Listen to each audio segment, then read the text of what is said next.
है वो यकीनन इंतजार कर रहे हैं कि कब पीएम मोदी जो है वो दोबारा पीएम बनकर आते हैं और उसके बाद हो सकता है कि होने को कुछ भी हो सकता है। आप किसी बात को भी एकदम से ये नहीं कह सकते कि ये तो पॉसिबल ही नहीं है तो उसने पाकिस्तान से बातचीत हो। शहबाज शरीफ साहब यहाँ पर आ चुके हैं, आसिफ अली जरदारी भी हैं और साथ साथ मोदी जी का इंतजार हो रहा है कि कब इनके इलेक्शन कंप्लीट हो और इनकी कैबिनेट बन जाए तो फिर हो सकता है कि कोई बैकडोर डिप्लोमेसी चले या कोई और बात की जाए। लेकिन बहरहाल भारत से बात करना पाकिस्तान चाहता है और पाकिस्तान की मजबूरी भी है। भारत की मजबूरी चाहे ना हो लेकिन पाकिस्तान की है और मेरा ख्याल है अगर हम अपने पड़ोसियों के साथ मजबूरी में ही सही बातचीत करें, अपने ताल्लुकात को अच्छा रखें, अपने टर्म्स को बेहतर बनाए, चाहे वो ईरान हो, अफगानिस्तान हो, चाइना हो या भारत, तो मेरे ख्याल है ये एक अच्छी ही बात है। चाहे मजबूरी में सही लेकिन लोग मिलजुल कर रहें और एक दूसरे के लिए बुरा बुरा ना बोले और ना सोचें। हम आपको ये भी बता दें कि जी रशिया यूक्रेन ने जो है वो पीएम मोदी को पीस मेकर के तौर पे भी बताया है। जी हाँ, उनका ये कहना है कि जी पीस मेकर कहा जा रहा है मोदी जी को। लेकिन मोदी जी की वो बात भी हमें याद है कि यकीनन ये बात इसलिए रशिया और यूक्रेन कह रहे हैं कि उन्होंने कहा कि जी ये जंग नहीं होनी चाहिए, ये जमाना जो है वो जंग का, ये वॉर्स का नहीं है। ये कहा पीएम मोदी ने, शायद इस वजह से दोनों कंट्री जो आपस में एक दूसरे के साथ लड़े चले जा रहे हैं वो अब प्राइम मिनिस्टर मोदी को जो है पीस मेकर बता रहे हैं। लेकिन हमें ये भी याद है कि पीएम मोदी ने पाकिस्तान के लिए कहा था घुसके मारेंगे। अरे मतलब हमारे बारे में कुछ और दूसरों के बारे में कुछ और, ऐसे तो नहीं चलेगा ना मोदी जी, ये तो कोई सही बात नहीं है। आप पाकिस्तान के लिए भी कोई अच्छी बात कीजिए। पाकिस्तान के लिए तो आप लोग एयर स्ट्राइक कर रहे हैं और कभी कुछ प्लान हो रहा होता है, कभी कुछ हम सुनने में आता है। पाकिस्तान से इतनी नाराजगी क्यों, जबकि चाइना के साथ भी आप ट्रेड कर रहे हैं। हालांकि चाइना के साथ भी आपका बहुत टेंशन है और जितने भी आप लोग मिसाइल्स और जो भी हथियार लेते हैं उसके बारे में आपके जो लोग आते हैं, पैनलिस्ट होते हैं या कोई दूसरे लोग जो मीडिया से जिन्हें हम सुन पाते हैं, उनका तो यही कहना होता है कि जी ये चीजें हम पाकिस्तान के लिए नहीं बना रहे, ये चीजें हम जो है ये सारे हथियार हम बना रहे हैं चाइना के लिए। मगर चाइना के साथ तो आप जानते हैं कि आपके किस तरह के टर्म्स हैं। आप सिर्फ उनकी एप्स उन्होंने आपने बंद कर दी, वो तो खैर पूरी दुनिया ने बंद की है। टिकटॉक तो अब अमेरिका में भी बैन होने जा रहा है, मगर उनके साथ आप ट्रेड कर रहे हैं। जबकि चाइना के साथ आपकी अच्छी खासी 36 का आंकड़ा चल रहा है, मगर पाकिस्तान के साथ आप ट्रेड नहीं कर रहे और ट्रेड तो खैर माना हमने बंद की थी। जी हमें याद है। अब सब लोग जो है नीचे कमेंट्स में लिखना शुरू कर देंगे ट्रेड बंद किसने की थी। जी ट्रेड हमने ही बंद की थी, लेकिन अब खोलने के लिए आप लोग है ना, तो ट्रेड ओपन आप लोग कर दीजिए और कहिए कि हाँ जी हम पाकिस्तान के साथ ट्रेड करना चाहते हैं। एक बार कह देंगे आपका सर भी ऊंचा हो जाएगा, हमारी इज्जत। ये वाली सोच जो हम सोचते हैं कि भाई मुसलमान के साथ जहां भी कुछ होगा, क्या हमने यार ये बात कहनी नहीं चाहिए, शायद बुरी लग जाए सबको, कि हमने ठेका उठाया हुआ, अपने मुल्क के हालात ठीक नहीं हो रहे, अपने लोगों को आटा नहीं पूरा कर पा रहे, राशन नहीं पूरा कर पा रहे, गैस नहीं पूरा कर पा रहे, बिजली के बिल देखे दुनिया में वाहिद पाकिस्तान है जहां पर 80 रुपए का यूनिट मिल रहा है। ये चीजें हम ठीक नहीं कर रहे, हम ठेका लेके बैठे। बेसिकली मसला ये है ना कि आपकी वैल्यू, आपकी बात है कि इंडिया ने रशिया से पेट्रोल खरीदना शुरू किया। हमें हमें अमेरिका आज भी कह रहा है कि आपने ईरान से गैस नहीं लेनी, आपने महंगी खरीदनी है, आपने इंटरनेशनल मार्केट से खरीदनी है। आपने रशिया और इंडिया की बात की तो मैं बताना चाहूंगा, आज रशिया ने नरेंद्र मोदी को इनवाइट किया स्पेशली और ये कहा कि भाई जोन सा हमारे और यूक्रेन के दरमियान जो कॉन्फ्लिक्ट चल रहा है इसके दरमियान हमारी सुलह करवाओ बैठ के। क्या कहना चाहेंगे कि इतना वो देखे, वो इतना बड़ा मुल्क, वो इंडिया की फॉरेन पॉलिसी देखें आप कि उन्होंने अपनी खर्चा पॉलिसी को कैसे मुवस्सर अंदाज में इस्तेमाल किया कि उनका रिलेशन हमारे से अमेरिका से बेहतर है, हमसे बहुत दर्जे बेहतर है। क्योंकि पहले ट्रंप से वो ट्रंप इंडिया गया, बाइडेन थे वो भी इंडिया गए, पाकिस्तान तो G20 मीटिंग पाकिस्तान में तो कोई नहीं आया, लेकिन हम फिर भी अमेरिका पे डिपेंडेंट है। मसला यह है कि वो इतने अमेरिका के क्लोजली रिलेशन में होके फिर भी उन्होंने रशिया से अपने तेल की ट्रेड नहीं छोड़ी, बाकी ट्रेड भी नहीं छोड़ी, तेल भी खरीदते रहे।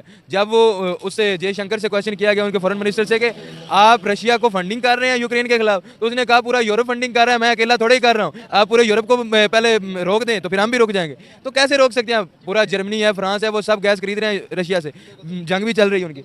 मसला यह है कि हमारे पास ये है ना कि हम इंडिया से, ठीक है हमारा मसला हो गया कश्मीर का, ठीक है बात हो जानी चाहिए, हल हो जाना चाहिए, लेकिन हमारी ट्रेड तो होनी चाहिए ना।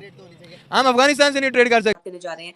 हमने देखा कि रशिया यूक्रेन के हवाले से वहां से एक स्टेटमेंट हमारे सामने आती है, वो प्राइम मिनिस्टर नरेंद्र मोदी को एज अ रोल मॉडल के तौर पर या यानी कि उनको पीस मेकर के तौर पर जो है वो माना जा रहा है, यानी कि इंटरनेशनल लेवल पर जो है वो प्राइम मिनिस्टर नरेंद्र मोदी को देखा जा रहा है पीस मेकर के तौर पर और रोल मॉडल माना जा रहा है एज अ लीडर। इस पर आज हम आपसे बात करेंगे कि आखिर क्या रीजन हैं कि रशिया यूक्रेन भी जो है वो प्राइम मिनिस्टर नरेंद्र को एडमायर करते हैं, वो इमर्जिंग लीडर है, जो मतलब लीडर जो है वो मतलब पूरे वर्ल्ड में पीस का पैगाम देते हैं जब भी वो जाते हैं। क्या रिबा, आपको क्या लगता है प्राइम मिनिस्टर में ऐसे कौन से खासियत है?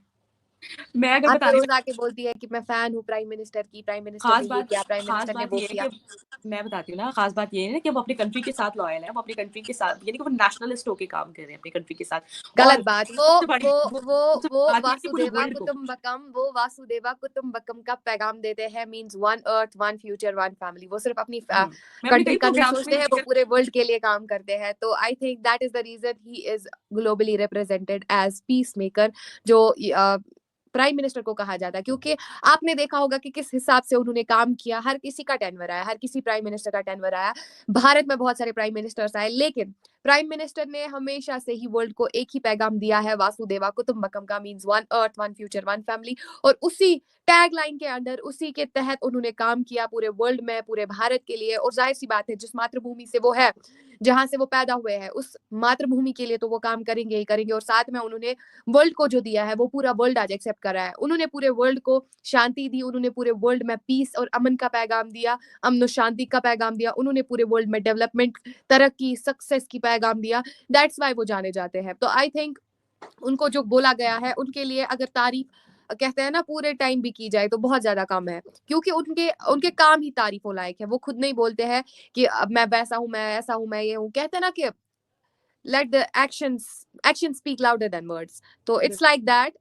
तो वो काम कर रहे हैं और वर्ल्ड को जो दिख रहा है, पूरे विश्व को जो दिख रहा है वही हो रहा है। तो I think as we are under him, we are under his governance, it's really our gratefulness, it's really our blissfulness कि हम उनके अंडर जो है, उनकी एडमिनिस्ट्रेशन के अंडर, उनकी गवर्नेंस के अंडर हम यहाँ पे बैठे हैं। बहुत प्राउड महसूस होता है कि he is from India and we also from India. तो एक खुशी महसूस होती है जब आए दिन अपने प्राइम मिनिस्टर को देखते हैं, क्योंकि प्राइम मिनिस्टर कंट्री में वैसे ही होता है जैसे घर में बाप होता है, जैसे घर में एक सरबराह होते हैं हमारे, उसी तरीके से कंट्री में प्राइम मिनिस्टर रोल अदा करता है, क्योंकि उनके कंधों पे कहीं ज़्यादा रिस्पॉन्सिबिलिटीज़ होती है, उनके कंधों पे कहीं ज़्यादा जिम्मेदारियाँ होती है। तो उनको जो ही हम देखते हैं कि वो कोई अच्छा काम कर रहे हैं या फिर वर्ल्ड में उनको सराहा जाता है, वर्ल्ड में उनको फेलिसिटेट किया जा रहा है, अप्रिशिएट किया जा रहा है, उनके काम को आधे लोग बोल रहे हैं कि हम फैन हैं, बड़े बड़ी पर्सनैलिटीज बोल रहे हैं कि we are the fans of prime minister Modi. So गर्व महसूस होता है, प्राउड महसूस होता है कि सीरियसली उन्होंने जो काम किया, सीरियसली विश्व के भलाई के लिए किया। दैट्स वाई वो आज अप्रिसिएशन जो है चारों तरफ से मोदी मोदी मोदी का नाम गूंज रहा है, and that makes us feel thrilled. Really, we are really happy, we are really proud on him. तो वीडियो अच्छा लगा तो वीडियो को लाइक करें, शेयर करें, चैनल को सब्सक्राइब करें एंड कमेंट करें। मिलते हैं नेक्स्ट वीडियो में, तब तक के लिए बाय, धन्यवाद।